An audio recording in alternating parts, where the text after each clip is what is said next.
আসসালামু আলাইকুম প্রিয় দর্শক, সবাই কেমন আছেন? চলে আসলাম আজ 22শে এপ্রিল বুধবার 2026 আবহাওয়ার খুবই গুরুত্বপূর্ণ মেঘবৃষ্টি, কালবৈশাখী, তাপপ্রবাহ, শিলাবৃষ্টি, নিম্নচাপ, ঘূর্ণিঝড় এবং আবহাওয়ার গুরুত্বপূর্ণ আপডেট নিয়ে। তাপমাত্রা পৌঁছালো প্রায় 39 ডিগ্রি সেলসিয়াসের মধ্যে।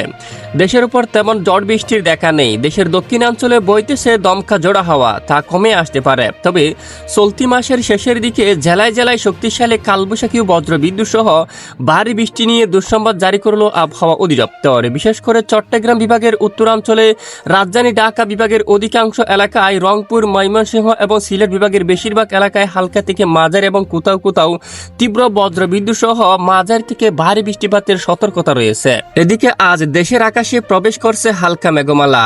আজ ঢাকা, খুলনা, বরিশাল, চট্টগ্রাম, রাজশাহী, রংপুর, ময়মনসিংহ এবং সিলেট বিভাগের কিছু কিছু এলাকায় আংশিক মেঘলা আকাশ সহ আকাশ পরিষ্কার থাকতে পারে। পাশাপাশি আগামী 24 ঘন্টার মধ্যে সিলেট বিভাগের উত্তরাঞ্চলে, রংপুর, ময়মনসিংহ বিভাগের উত্তরাঞ্চলে আবারও প্রচন্ড বজ্রবিদ্যুৎ সহ ভারী বৃষ্টিপাতের সতর্কতা রয়েছে।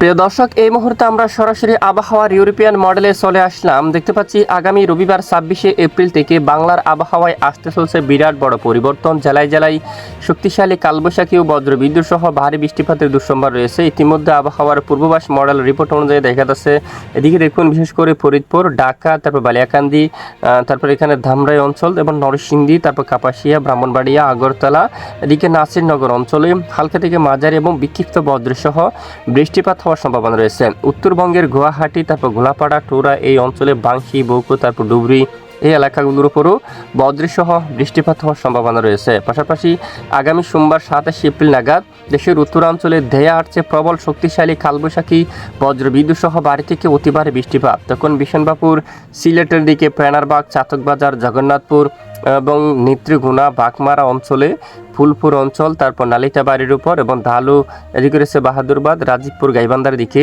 শিলিমারি, পীরগঞ্জ, তারপর রংপুর, লালমনিরহাট, দিনহাটা, তারপর ধুবড়ী, লাখিপুর সহ এখানে বেশ কিছু এলাকায় শক্তিশালী ভয়াবহ বজ্রবিদ্যুৎ সহ বৃষ্টিপাত হতে পারে। পাশাপাশি এখানে প্রচণ্ড কালবৈশাখীও কিন্তু আঘাত আনতে পারে এবং শিলাবৃষ্টি হওয়ার সম্ভাবনা থাকবে, সঙ্গে বজ্রপাত ঘটারও কিন্তু সম্ভাবনা থাকবে। তাই আগাম সতর্কতা অবলম্বন করতে হবে আপনাদেরকে। দেশের উত্তরাঞ্চলে যারা রয়েছেন, আগামী 27 তারিখ থেকে অলরেডি ব্যাপক আকারে বৃষ্টিপাতের সতর্কতা রয়েছে যদি মহান রবের হুকুম হয়।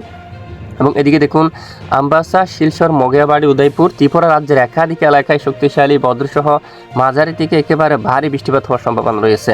এবং আগরতলা, কাপাসিয়া এলাকায় এবং কিশোরগঞ্জের দিকে, মৌলভীবাজার সহ বিশেষ করে দেখুন চট্টগ্রাম বিভাগের উত্তরাঞ্চলের অধিকাংশ এলাকায় শক্তিশালী বজ্রবিদ্যুৎ সহ মাঝারি থেকে ভারী বৃষ্টিপাত হতে পারে।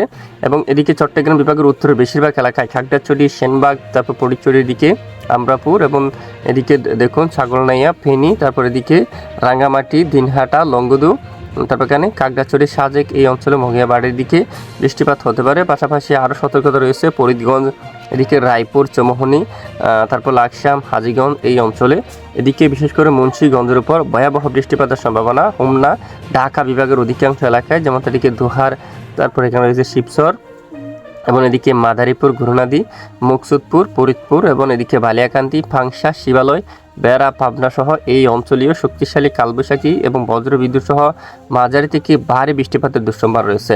তো বিশেষ করে আগামী 27 এপ্রিল থেকে অলরেডি বাংলার আবহাওয়ায় আসতে চলছে বিরাট বড় পরিবর্তন। দেশের জেলায় জেলায় শক্তিশালী কালবৈশাখী, শিলাবৃষ্টি এবং বজ্রবিদ্যুৎ সহ মাঝারি থেকে ভারী বৃষ্টিপাত হওয়ার প্রবল সম্ভাবনা দেখা যাচ্ছে।